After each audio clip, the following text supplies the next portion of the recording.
Assalamualaikum warahmatullahi wabarakatuh. Anak-anak, kali ini BK akan menanggapi tugas kalian tentang pembuatan rancangan percobaan dan laporan percobaan. Ternyata masih banyak anak-anak yang belum bisa membuat rancangan percobaan dan membedakan antara rancangan percobaan dan laporan percobaan. Kita mulai dari rancangan percobaan. Dalam rancangan percobaan, kalian harus memahami dulu apa itu judul percobaan, tujuan percobaan, rumusan masalah, dan hipotesa. Contoh, judul percobaan, pengaruh suhu terhadap kerja enzim katalase. Maka, pada tujuan percobaan kalimatnya sama dengan kalimat judul, tinggal menambah kata kerja. Maka judulnya menjadi mengetahui pengaruh suhu terhadap kerja enzim katalase. Ya, sekarang rumusan masalah. Rumusan masalah kalimatnya sama juga dengan kalimat judul. Tinggal menambah kata tanya. Contoh untuk tadi. Rumusan masalahnya bisa, adakah pengaruh suhu terhadap kerja enzim katalase?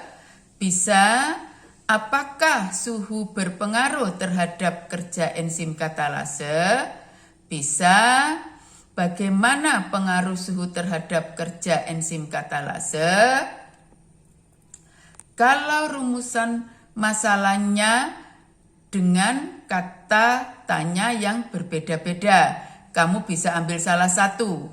Maka kata tanya pada rumusan masalah berpengaruh terhadap hipotesa.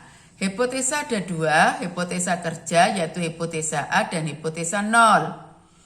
Jika rumusan masalahnya adakah pengaruh suhu terhadap kerja enzim katalase, maka rumusan masalahnya, maka hipotesanya, hipotesa A-nya ada pengaruh suhu terhadap kerja enzim katalase.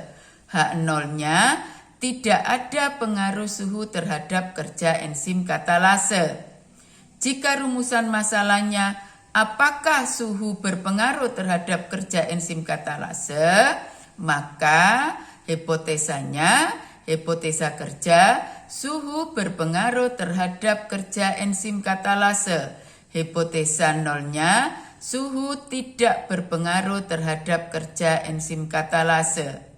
Jika rumusan masalahnya bagaimana pengaruh suhu terhadap kerja enzim katalase, maka hipotesa A-nya, semakin tinggi suhu, semakin cepat kerja enzim katalase. Semakin rendah suhu, semakin lambat kerja enzim katalase. Itu hubungan antara rumusan masalah dan hipotesa. Hipotesa itu rumusannya tergantung dari kata kerja kata tanya yang kamu ambil di rumusan masalah. Untuk variabel ada 3. Variabel bebas, variabel terikat, dan variabel kontrol. Disebut variabel bebas karena dibuat tidak sama dalam percobaan. Disebut variabel kontrol karena dibuat sama dalam percobaan. Variabel terikat adalah variabel dari hasil pengamatan. Contoh untuk judul tadi. Maka variabel bebasnya adalah suhu. Variabel kontrolnya H dan H2O2. Jumlah H dan jumlah H2O2. Bisa jenis hati. Variabel terikatnya yang kamu amati adalah gelembung dan O2. Karena itu variabel terikatnya panjang gelembung dan ada tidaknya O2. Itu variabel. Sekarang alat dan bahan. Alat dan bahan harus sesuai dengan judulnya. Kalau judulnya pengaruh suhu, variabel bebasnya adalah suhu, maka di alat dan bahan harus ada es dan air mendidih. Kalau pH, maka di alat bahan harus ada HCl dan NaOH. Kalau konsentrasi enzim, maka di alat dan bahan harus ada jumlah hati. Kalau konsentrasi substrat, maka di alat dan bahan ada jumlah H2O2. Sudah? Sekarang di cara kerja. Pada cara kerja, maka kalimatnya di rancangan percobaan berupa kalimat perintah. Contoh, masukkan 10 cc H2O2 ke dalam tabung reaksi 1. Masukkan 10 cc H2O2 ke dalam tabung reaksi 1. Kalimatnya berupa kalimat perintah. Itu di rancangan percobaan. Sekarang di laporan.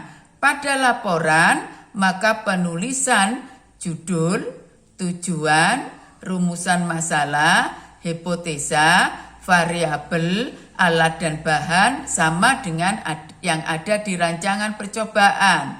Yang berbeda di cara kerja. Cara kerja pada laporan percobaan berupa kalimat aktif. Kalau tadi di rancangan percobaan cara kerjanya berbunyi masukkan 10 cc H2O2 dalam tabung reaksi 1, maka di laporan percobaannya berubah menjadi kalimat aktif, yaitu memasukkan 10 cc H2O2 dalam tabung reaksi 1. Nah, di laporan percobaan ada kesimpulan. Kesimpulan kalimatnya sama dengan kalimat yang ada di hipotesa. Karena hipotesa itu adalah kesimpulan awal, kesimpulan sementara.